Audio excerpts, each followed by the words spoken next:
샬롬 사랑하는 성도 여러분 안녕하세요. 고난주간 여섯째 날 마지막 시간입니다. 오늘은 마태복음 27장 62절에서 66절 말씀을 묵상하겠습니다.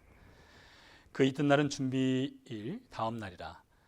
대제사장들과 바리새인들이 함께 빌라도에게 모여 이르되 주여 저 속이던 자가 살아있을 때에 말하되 내가 사흘 후에 다시 살아나리라 한 것을 우리가 기억하노니 그러므로 명령하여 그 무덤을 사흘까지 굳게 지키게 하소서. 그의 제자들이 와서 시체를 도둑질하여 가고 백성에게 말하되 그가 죽은 자 가운데서 살아났다 하면 후에 속임이 전보다 더 클까 하나이다 하니 빌라도가 이르되 너희에게 경비병이 있으니 가서 힘대로 굳게 지키라 하거늘 그들이 경비병과 함께 가서 돌을 임봉하고 무덤을 굳게 지키니라. 아멘. 고난주간 여섯째 날은 유대인의 안식일인 토요일입니다. 유대인의 안식일은 금요일 저녁에 시작하여 그 다음 날인 토요일 저녁에 안식일이 끝납니다. 어제 금요일 오후 3시에 예수께서 다 이루었다라는 말씀과 함께 운명하셨습니다. 영원하신 하나님이 인간의 몸을 입고 이 땅에 오셔서 인간의 죽음을 경험하신 것이죠. 예수님의 죽음은 인간 죽음 체험 학습이 아닙니다. 예수님의 죽음은 우리를 죄에서 구원하시고 우리 인생에게 영원한 생명을 주시기 위한 죽음이었습니다. 예수님이 죽은 것을 확인하기 위해 로마 군병은 예수님의 옆구리에 창을 찔러 넣습니다. 이미 숨을 거두신 예수님의 몸에서는 물과 피가 흘러나왔습니다. 그날 저녁 해가 서편으로 기울어 가고 유대인의 안식일이 시작되기 직전 아리마다의 부자 요셉이 본디오 빌라도를 찾아와서 예수님의 시체를 달라고 요구합니다. 그리고 예수님의 시체를 골고다 언덕의 바위 무덤에 안치합니다. 바위돌을 파서 만든 돌 무덤은 매우 비싸서 부자들만을 위한 매장지였습니다. 예수께서 부자 요셉의 돌무덤에 장사된 것은 700여 년 전 이사야 선지자가 예언한 것이 그대로 성취된 것입니다. 이사야서 53장 9절 말씀입니다. 그가 죽은 후에 부자와 함께 있었도다. 이렇게 예수님이 장사되고 안식일이 시작되었습니다. 그 다음 날 토요일 대제사장들과 바리새인들이 빌라도를 찾아옵니다. 그리고 한 가지를 부탁합니다. 63절 말씀인데요. 주여 저 속이던 자가 살아있을 때에 말하되 내가 사흘 후에 다시 살아나리라 한 것을 우리가 기억하노니 그러므로 명령하여 그 무덤을 사흘까지 굳게 지키게 하소서. 그의 제자들이 와서 시체를 도둑질하여 가고 백성에게 말하되 그가 죽은 자 가운데서 살아났다 하면 후에 속임이 전보다 더 클까 하나이다. 대제사장들과 바리새인들의 부탁을 들은 빌라도는 경비병들을 무덤 앞에 배치시키고 무덤을 큰 돌로 임봉합니다. 그렇게 예수님의 무덤을 로마 군병들이 지키게 됩니다.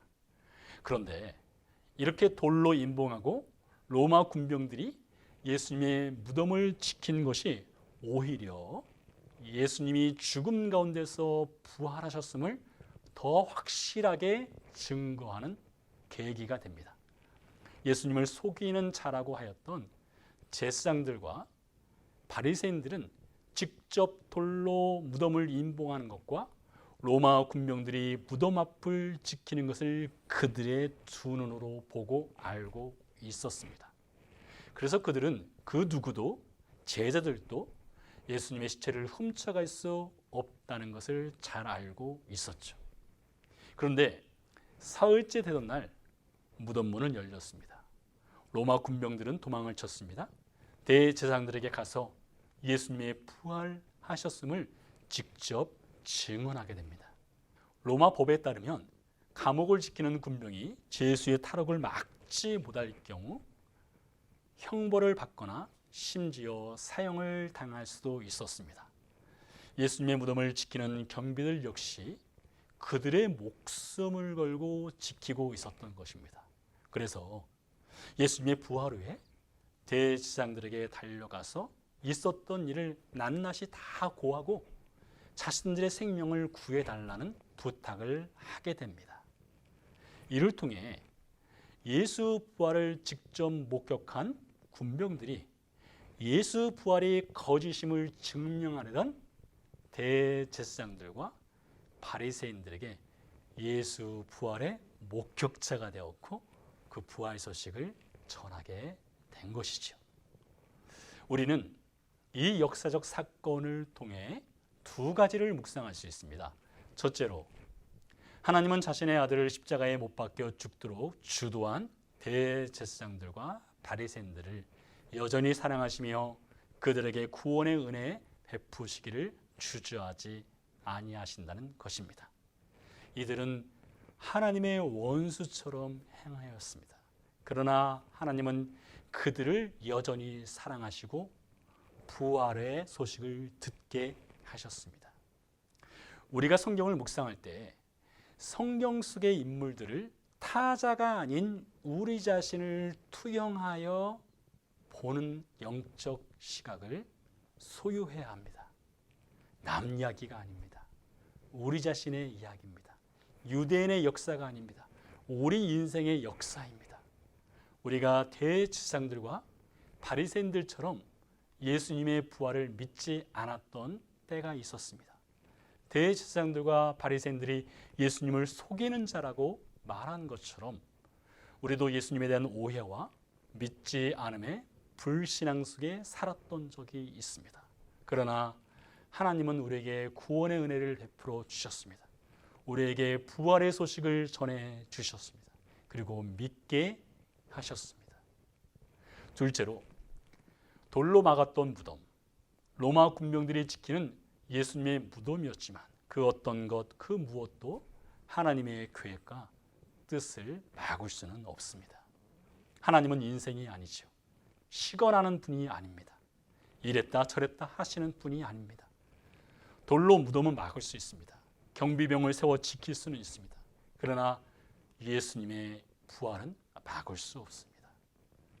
우리가 인생의 이성과 경험과 지혜라는 돌로, 경비병으로 예수님의 부활을 믿지 않으려 한다 할지라도 우리 인생의 창조자가 되시는 하나님의 계획과 뜻을 막지는 못합니다.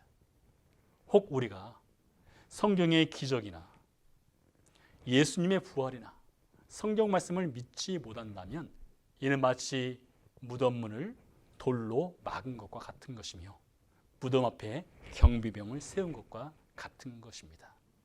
그러한 우리에게 하나님의 말씀은 인생의 돌과 말씀을 막고 있는 경비를 몰아내는 일을 합니다. 고난주간 여섯째 날 예수님의 무덤을 돌로 굳게 막았습니다. 경비를 세웠습니다. 혹 지금 여러분의 마음을 막고 있는 돌이 있다면, 경비가 있다면 하나님이 생명의 말씀으로 그 돌과 경비를, 그 불신앙을 몰아내고 있는 중입니다. 돌이 깨어집니다. 경비가 달아납니다.